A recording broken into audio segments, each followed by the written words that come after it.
started as a speeding violation. You have your lights on you? Just give me a moment, all right? Turned into an arrest over an outstanding federal warrant for a weapons violation.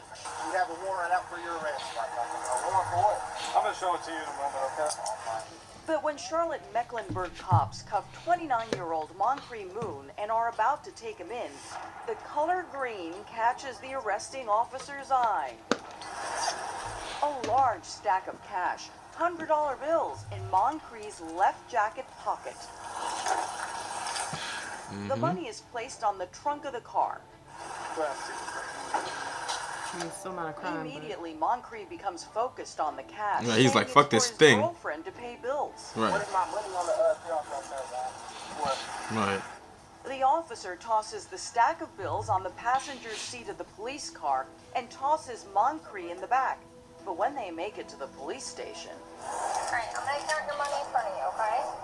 Moncrief grows suspicious of Officer Henry Chapman. 5, 6,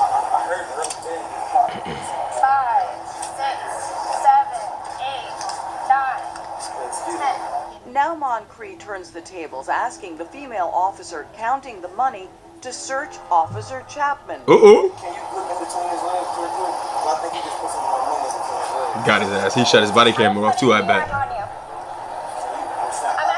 I haven't touched it. Can you just check in between his Sir, legs? listen to me. He's moving and everything. Look, he's moving.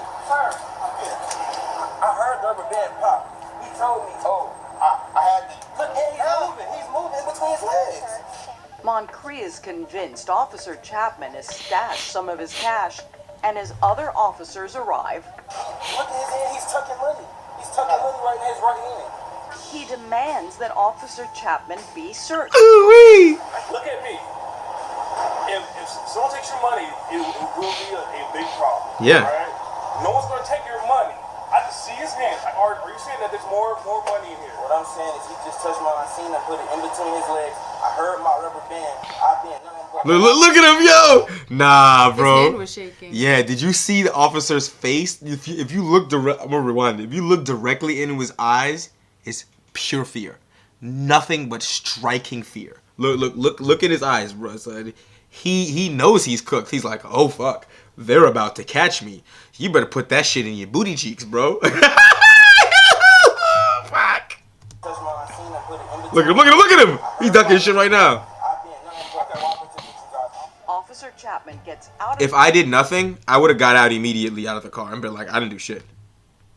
I can see his hands. Are you saying that there's more Look, he's still. Let me see your hands, bro.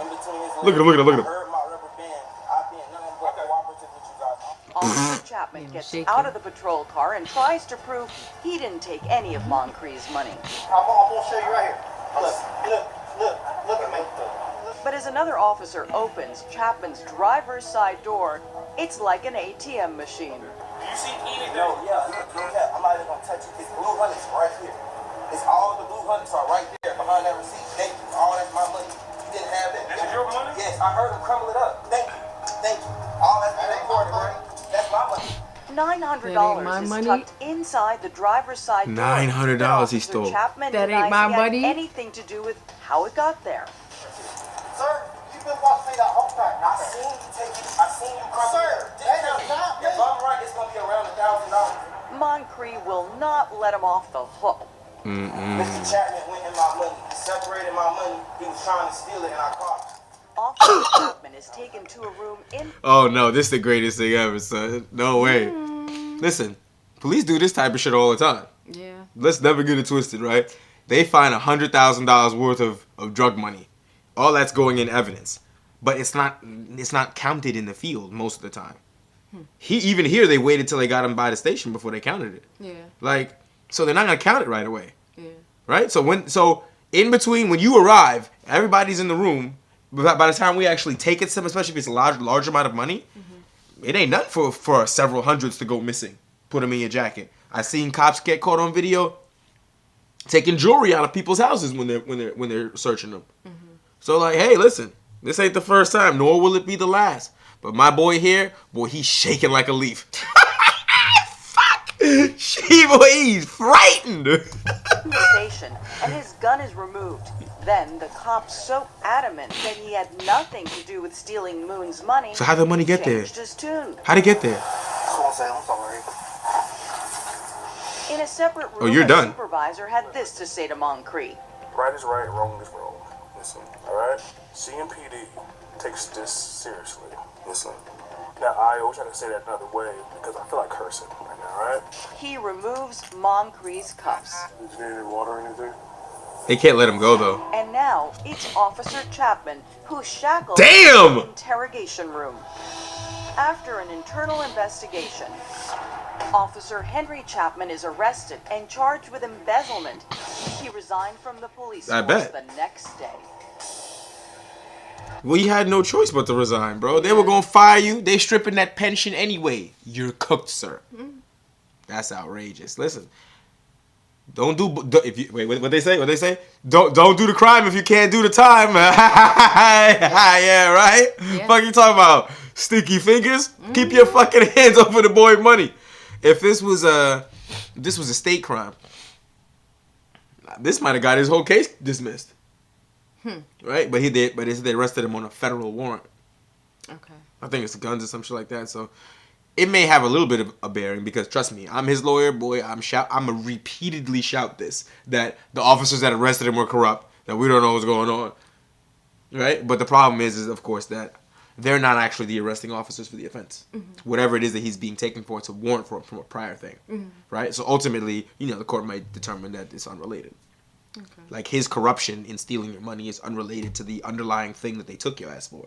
Okay. Because nothing happened during the arrest that that relies on this man's credibility. Right? Right. They found the money on you. Okay, well, it's your money, right? If it's your money and whatever, and if it's just a gun thing, then he has nothing to do with that, right? Right. It's not as if like these officers were the ones that arrested him for the gun thing. Then if I'm his lawyer, I'm like, they planted it. They planted the gun. They planted everything, right? The drugs. They planted everything. Oh. That's what I would say. But they got nothing to do with it. They got nothing to do with it. Yeah. Officer Chapman took an Alford plea, which means he gets to maintain his innocence while accepting the judge's punishment. Yep. He'll now serve a minimum of 2 years probation and complete a cognitive behavioral intervention course. Joining me now is Louis Belair. Notice he didn't go to jail, right? Yeah. Investigator Louis, you have investigated a lot of thought he would, police though. It's damn near grand larceny. common is what I we thought he just would saw. though. Yes, ma'am, that's true. Unfortunately. But to be fair, if you really want to look at things in the totality, right? If you get caught stealing $900 and you don't have any priors, you're not going to jail. That's fair. Yeah. Right? Right? So if he has no priors, and you have to think of it like he's a regular citizen, even though this is more than that because it's corruption, because you're a police officer. Yeah. So that's why I think he should have given him jail time. Yeah. Because I think that's worth something to bring back the public trust. True. That we're not just gonna sweep this under the rug. This nigga got caught stealing a suspect's money. Like, you got to go to jail, bro. Yeah. You're not a guy stealing $900 to feed his kids. Like, you robbing suspects for no reason because you thought you could get away with it. Like, that's a little different, right? Sure. But hey, It is very common. But this case has a little twist to it because I love to see this. The officers who were challenged with this allegation acted so quickly. yeah, they did it The right immediately. thing. When they heard that allegation, they stepped right in because only two things are going to happen. Either they confirm it happened or deny it happened. Both are great outcomes. Get to the truth. And that's what happened here.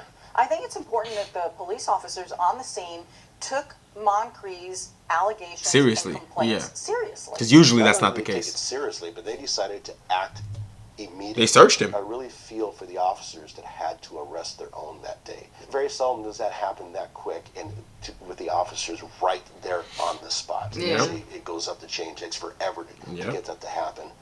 So it was very emotional for them, but I think that helps bring incredible transparency to this investigation. And that's the whole point, right? Is that you want transparency and you want to bring back the public trust by say, okay, well, we caught an officer doing something he shouldn't be doing. He's gone, and we took swift and immediate action. You don't want it to be that, which is what usually happens, is that you make that allegation, they say, fucking shut up, and then take you into the fucking jail, and nobody searches him. And by the time you get to call your lawyer and to be like, no, this nigga stole $900 from me, I want my money back. Right. By then, he's going to be like, I don't know what money you're talking about. the money is gone. It's gone. There's no video of it getting taken. It's your word against his, and you lose because he's a police officer. That's what usually happens. And that's what he hoped would happen. That he would at least have time to stash the money away before they searched him. Yeah. So the fact that they searched him immediately, you're right. Good on them. Just like the military, they need to have set consequences for getting out of line because you're a public servant supposed to serve the public. Absolutely. And there should be recommendations for people who cross the line in their careers. Send him to the brig expeditiously. Like I said, probation for somebody who steals $900 with no priors, sure. Probation for a police officer that steals $900 from a suspect during the course and operation of his duties, fuck no. I would have gave him a year, 6 months, something, 60 days, right? Yeah. 60 days plus the probation. Make him sit down in there with the fucking criminals so he can learn to fucking behave. And not be one. Right, because it's the mindset that he thought he could get away with it by using his authority to abuse the system. Yep. That in and of itself is worthy of jail time and not worthy of sympathy. Yep. Right? He can't say his ass was starving at home. What the fuck you talking about? I don't want to hear it.